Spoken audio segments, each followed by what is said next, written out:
अरे कोण म्हणतो येणार नाही?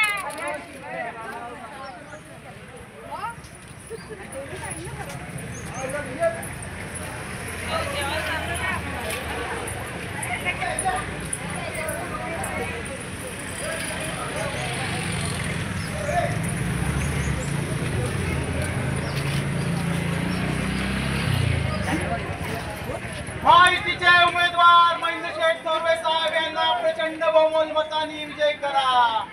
आपली निशाणी धनुष्यबाण धनुष्यबाण धनुष्यबाण। प्रचार चालू आहे शिवसेनेचा। तर आपण काहींना विचारू की जी काही योजना निघाली मुख्यमंत्र्यांची, तुम्हाला दर महिन्याला 1500 रुपये भेटते, ते योग्य आहे का?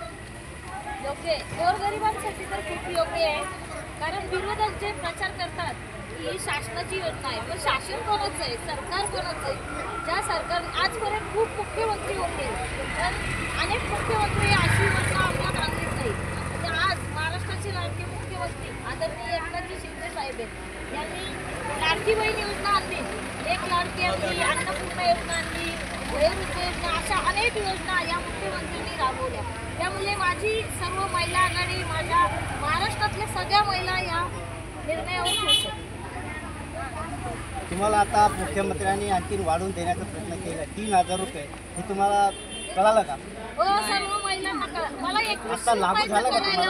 2100 रुपयाचं कळालं, परंतु आचारसंहिता असल्यामुळे ते 2100 रुपये आचारसंहितेनंतर पडतील बघा। आम्ही असा प्रचार सुद्धा करून महिलांना सांगितलं। तुम्ही आता सध्या 1500 रुपये मिळतात, याचं समाधान आहेत का? समाधानी, खूप समाधानी, खूप समाधान।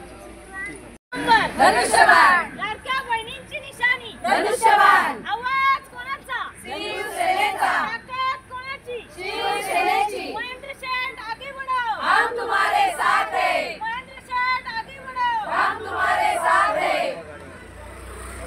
आता आपण 2024च्या निवडणुकीला सामोरे जातो। 2019ला बऱ्याच मतांनी आमदार साहेब निवडून आलेले, त्यानंतर त्यांनी विकासाची गंगा कर्जतमध्ये आणले। लोक म्हणतील, मी सांगेल विकासाचा महासागर त्यांनी घेऊन आला आहे आणि त्या पद्धतीने विकासाची कामं झालेली आहेत। पण विरोधकांचा जर डोळ्याला पट्टी बांधली असेल, त्याला काही करणार नाही, कारण काबिल झालेल्याला नेहमी पिवळंच दिसतं। त्याचप्रमाणे काही गोष्टी एक भरपूर भाषण करतात, वाटेल तसं बोलतात। त्याच्यामध्ये मी एकच सांगेन, कधी मंडळी बोलण्यामध्ये फार पटाईत आहे, फार पटाईत म्हणजे मी चांगलं जवळून पाहिलेलं आहे, त्यामुळं मला त्याची कल्पना आहे।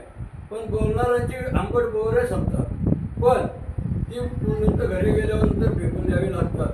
त्याचप्रमाणे 23 तारखेनंतर आपल्याला घरी बसायला वेळ येईल असं मला वाटतंय आणि निश्चितपणे विजय हा आमदार महेंद्र थोरवेचाच आहे आणि त्याला कोणी नाकारू शकत नाही। कारण आज जनतेची मानसिकता झालेली आहे, मतदारसंघातल्या नागरिकांची, मतदारांची मानसिकता झालेली आहे धनुष्यबाण। धनुष्यबाण एके धनुष्यबाण ही जेव्हा मानसिकता होते, तेव्हा ती मानसिकता बदलण्याची ताकद तुमच्या पैशात नाही आणि तुमच्या कुठल्याही ताकदीमध्ये नाही का ती मानसिकता झालेली ती बदलून येऊ शकता।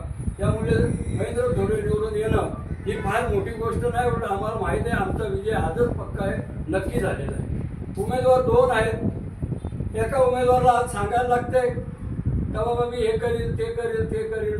ठीक आहे बाबा, ती करायची वेळच तुम्हाला येणार नाही, का निवडूनच आमदार महेंद्र थोरवे येणार आहे। दुसऱ्या उमेदवाराचा निष्ठेचा विषय आहे, तर माझ्यासारख्या कार्यकर्त्याला निष्ठ सांगू नये, नाही तर जे काही प्रकारे ते आमच्या सामने घडलेले आहेत ते पण आम्हाला माहिती आहे। त्यामुळे कधी आणि केव्हाही आज जनतेच्या मनामध्ये फक्त महेंद्र थोरवे की महेंद्र थोरवे आहे आणि धनुष्यबाणावर 1 नंबरला बटन दाबून या मतदारसंघातली जनता, नागरिक, मतदार बहुसंख्य मताने महेंद्र थोरवेला विजयी करतील हा आत्मविश्वास माझ्यामध्ये आहे आणि सगळ्या कार्यकर्त्यांच्या मध्ये आहे। एवढंच मी तुम्हाला या दृष्टी सांगतो।